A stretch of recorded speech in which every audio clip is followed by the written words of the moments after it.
I come from a conservative Christian family. All my family members were / are involved in the church and have church-based jobs. When they met my wife, they loved her and embraced her as their own. We dated for 2 years and discovered she was pregnant after we got engaged. Invitations were already given at the time, and we decided to still have the wedding on date when my wife was 5 months in. My family were furious when they found out my wife was pregnant. They asked if we even still considered having a wedding. I said why not, but they were very upset, especially Mom and Dad, who said they've always been known for their decency and good Christian values, and weren't willing to let this stain their reputation. As in my wife and I getting married while pregnant. They officially dropped out and refused to negotiate, saying it was done and I have only myself to blame for this outcome, and should move the wedding out of town. I was hurt. I tried to change their minds and checked with other members, but my brother said he had no intentions to look like a joke in front of his fellow church members and dropped out. My aunt pretended to be sick and said she may not be able to make it. She's 100% healthy. My cousin said he had business trip and stopped his wife and kids from attending, and my uncle cussed me out, torn the invitation, and kicked me out. I felt terrible with no family members of my own to support me and share my joy at my wedding. I even broke down crying after the ceremony. I haven't spoken to them for months and then got busy with my 4-week-old daughter. My cousin reached out to hand me gifts and well wishes for the birth of my daughter sent from my family. I returned everything. He sat with me on behalf of the family, saying I shouldn't have returned gifts that were from my family who want to see and hopefully be involved in my daughter's life. He said Mom's longing to meet her grandbaby and everyone else is wanting to visit soon to celebrate my daughter's life. I asked him this question. I said, wasn't my daughter the reason why the entire lot of them abandoned my wedding? He just stared grudgingly as I went on about how they treated my daughter as something to be ashamed of and hide. My daughter at some point will ask about the wedding, and I have no intentions on lying to her.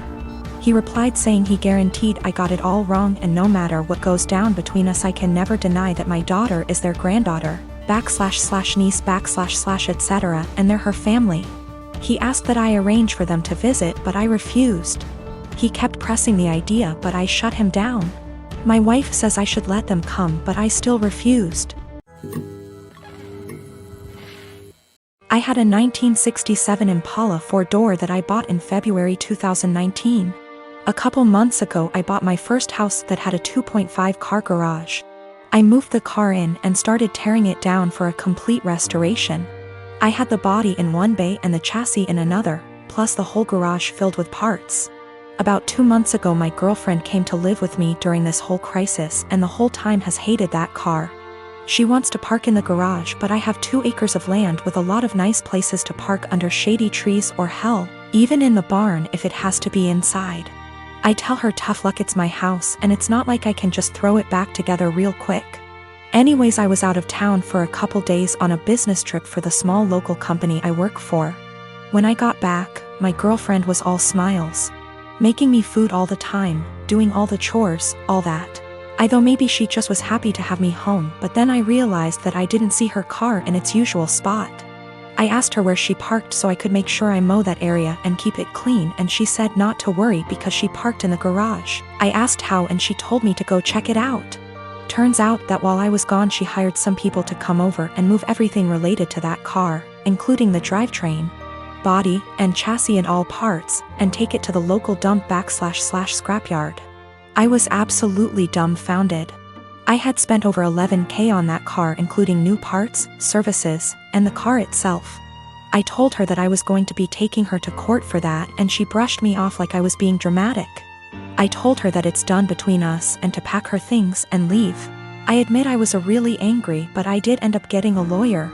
And as I have all the receipts for all that money spent, and I have her on my house's security cam footage letting the guys in and watching them take it all, I think I can win. Her family and friends are absolutely blowing me up, saying it's just a stupid old piece of junk, and that she cannot pay back all that money I spent, and that I should just let it go. But I have been putting all my time, effort, and money into that car for 1.5 years now, and god damn it if I am not going to get justice for what she did. I got a call from her mom about 20 minutes ago, and she told me that I was ruining her daughter's life over a stupid car. I told her she ruined her own life. I've been gathering documentation and stuff, and I'm about to head down to the police station and file a report. as suggested by lots here. Went to the police station last night, was told to come back in the morning. Just got back and filed an official report against her for grand larceny and grand theft auto. I showed them all the receipts I had for the car and the footage of her letting the guys come and take it, as well as the title for the vehicle in my name. They said they will be in contact with all three parties, me, XGF, and junkyard guys, soon, and they will hopefully be able to recover some or all of the car. Just have to wait now. The junkyard guys apparently were in the middle of hiding it when the police came to ask them questions. It was on a forklift and they were gonna put it on top of a pile of cars that was hidden behind more piles of cars. They said it was theirs and they had the title, but obviously didn't have the title for it, and since they matched the VIN on the chassis and body to the VIN on my title, it was obviously mine. I know at least one person there has been arrested. I think he was in the camera footage I talked about earlier, but if it was the boss or whomever, or even his specific charge. They also told me they would be looking into this specific junkyard for any other vehicles reported stolen. They said they haven't been able to get in contact with my ex just yet, but they're working on it. I'm just so glad they found my car. Luckily, I made quite an album of pictures detailing me tearing down the car, and so I can use that to prove what parts they had were mine, so I can hopefully get most or all of it back. Police haven't let me take it back home yet, as they say it is evidence or something, so hopefully I can get it back eventually. Thank you all so much for the support and advice. My brother-in-law, Sammy, lost his home shortly after his divorce 10 months ago. He moved in with us and brought his twin daughters, Olivia and Sloane 18, with him a couple of months ago. His sister, my wife, and I have one daughter, Zoe 16, and she and her cousins aren't close but get along fine.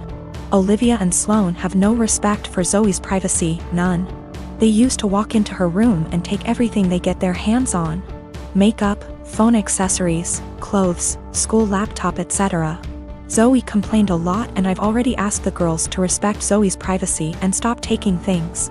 My wife and Sammy saw no issue with this. After all, they're girls and this typical teenage girl's behavior. I completely disagreed. Last straw was when Zoe bought a $60 M.A.C makeup kit that looks like a paint set that she saved up for over a month, and one of the girls, Sloane, took it without permission and ruined it by mixing shades together while using it.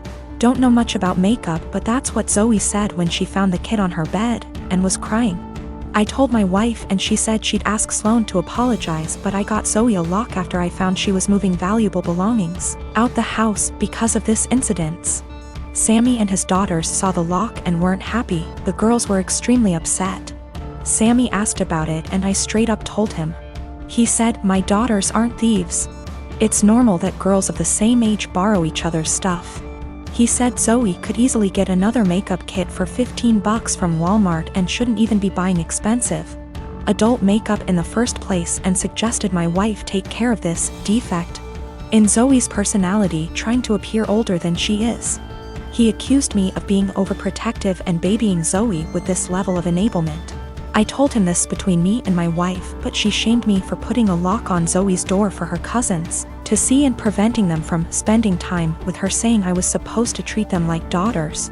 Then demanded I remove it, but I said this lock does not get removed till her brother and his daughters are out of our house.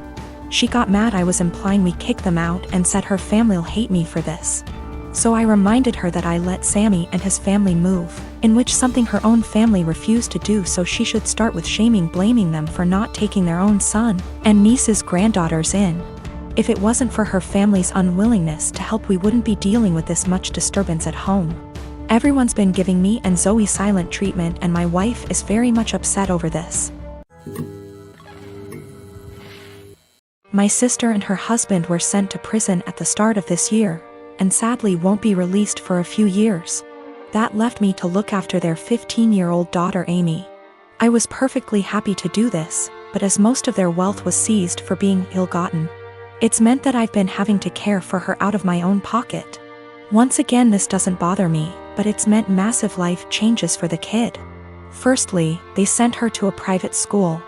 I can't afford anywhere near those fees, so I had to transfer her to a local school. She was upset at this at first, but she quickly made friends and is excelling academically, so this isn't a huge problem. She's been off school for the last few months anyway due to the situation. A bigger problem is clothing. Like my sister Amy loves fashion and designer stuff. She's still got a lot of stuff that her parents got her, but she's always on the lookout for new clothes. Unfortunately, I can't afford anywhere near the sort of stuff she likes. And I also have 2 children of my own whose clothing I have to pay for.